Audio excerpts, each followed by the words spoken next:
Nice rainy day in the Algarve. Only one's down the beach.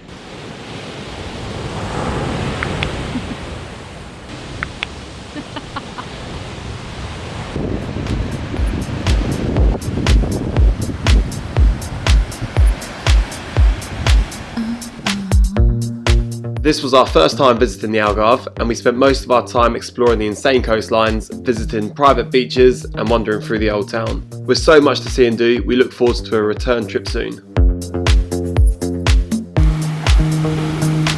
Emma.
Did you like that? I like that, yeah.